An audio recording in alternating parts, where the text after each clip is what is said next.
রাজ্য জুড়ে এসআইআর চলছে আর এই আবহেই কাকদ্বীপে চাঞ্চল্যকর অভিযোগ উঠল তৃণমূল নেতার বিরুদ্ধে। প্রতিবেশীকে বাবা সাজিয়ে ভোটার তালিকায় নাম তুলেছেন তিনি, এই অভিযোগ উঠছে। এ নিয়ে বিস্তারিত জানবো, কথা বলবো আমাদের প্রতিনিধি গৌতম মণ্ডলের সঙ্গে। গৌতম, অভিযুক্ত দক্ষিণ 24 পরগনা জেলা পরিষদের তৃণমূলের সদস্য সঞ্জয় দাস, কি অভিযোগ উঠেছে তার বিরুদ্ধে? দেখো সুকন্যা, এটা কাকদ্বীপ এলাকার ঘটনা। কাকদ্বীপ ব্লকের পশ্চিম গোবিন্দপুরের বাসিন্দা এই যে সঞ্জয় দাস ওরফে সঞ্জয় দাস, তার বিরুদ্ধে যেটা অভিযোগ করেছেন ওইখানকার প্রতিবেশী বাসুদেব দাস।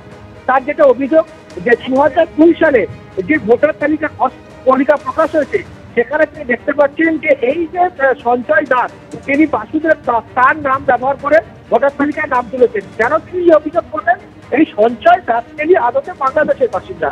তিনি এইখানে চলে আসেন তার মায়ের সঙ্গে, তারপরে এখানেই বসবাস করেন এবং পরবর্তীকালে তিনি ভোটার তালিকায় নাম তোলেন। এবং তার বাবা কখনো এখানে আসেননি, সেটা তিনি নিজের মুখে স্বীকারও করেছেন। এবং তার বাবা বাংলাদেশে মারা যান। সব মিলিয়ে এসআর আবহে যখন 2002 সালের ভোটার তালিকা ধরে যখন এবারে এনুমারেশন ফর্ম ফিল আপ করা হচ্ছিল, তখন এটা প্রকাশ্যে চলে আসে। এবং তৃণমূলের যে বিজেপির যে বিএলএ, তিনিও এই অভিযোগ করছেন, একই রকম অভিযোগ করছেন। তবে আগের যে বুথ নাম্বার ছিল, এখন সেই বুথ নাম্বারটা দুটো পার্টে ভাগ হয়ে গেছে। একটাতে বাসুদেব দাস থাকেন, অন্য পার্টে এই সঞ্জয় দাস থাকেন।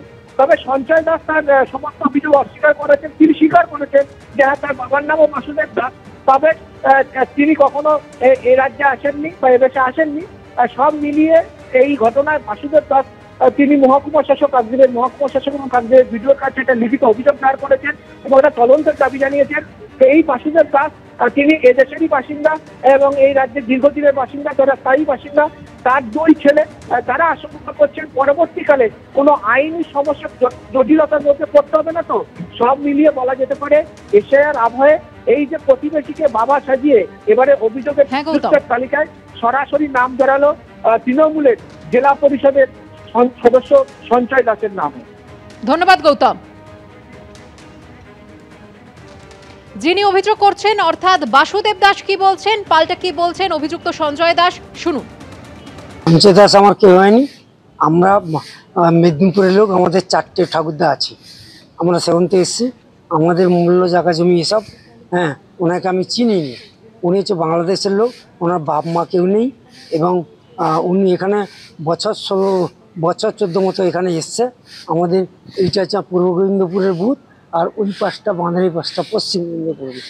উনি এখানটা এসে ঘুরে ঘুরে পশ্চিম গোবিন্দপুরের বুথে উনি একটা তৈরি করে যে আমি এখানে মেম্বার দাঁড়াবো, আমি ভোট ক্লিয়ার করব বলতে, তারা ওকে তৃণমূল থেকে ভোট ক্লিয়ার করে দিতে ওকে সদস্য বানিয়ে দিয়েছে। সদস্য বানিয়ে দিতে ও 5 বছর ছিল, 5 বছর দিতে যখন ভোট বেশি করেছে, ওই জন্য এখানকার নেতারা বলে ও তো আমাদের বাংলাদেশের লোক, ওর বাড়ি ঘরদর নেই, সবে করেছে, হ্যাঁ, ওনাকে আমরা জেলা পরিষদে দাঁড় করে দেবো বলে ও জেলা পরিষদে দাঁড়িয়েছে। ও নাকি আমার ছেলে, আমার নাম বাসুদেব দাস, ওর বাপের নাম নাকি বাসুদেব দাস। এটা সর্বৈব মিথ্যে এবং একটা রাজনৈতিক অভিসন্ধি। আমি ভদ্রলোককে চিনিও না, নামটা শোনার পরে জানতে পারছি একটা অভিযোগের ভিত্তিতে অভিযোগ কী হয়েছে তাও আমি জানি না। বিষয়টা হচ্ছে 1998 সালে বাড়ি বাড়ি গিয়ে যেভাবে 6 নম্বর ফর্ম দিয়ে বিএলও সাহেব ভোটার তালিকার নাম তোলার জন্য ফর্ম দিয়ে এসেছিলেন। আমরা বিডিও অফিসে হিয়ারিং গেছি, সেখানে দুটো জিনিস জানতে চেয়েছিলেন। এক হচ্ছে বয়সের প্রমাণপত্র এবং স্থানীয় বাসিন্দা হিসেবে স্থানীয় বাসিন্দার একটা প্রমাণপত্র। প্রমাণের জন্য মাধ্যমিকের অ্যাডমিট মার্কশিট এবং স্থায়ী বাসিন্দার জন্য রেশন কার্ড। এই দুটো জিনিসের ভিত্তিতে তৎকালীন সময়ে আমার 6 নম্বর ফর্ম ফিল আপ হয় এবং হিয়ারিং দিই।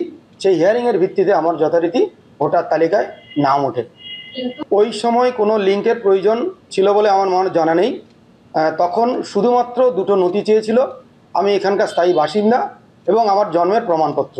এই দুটো জিনিসের ভিত্তিতে আমার নাম নির্বাচক তালিকায় নাম উঠেছে। ছোটবেলায় এসে আমার সালটা ঠিক মনে নেই। তার নাম, আমার বাবার নাম বাসুদেব দাস, স্বর্গীয় বাসুদেব দাস। এবিপি আনন্দ, এগিয়ে থাকে, এগিয়ে রাখে।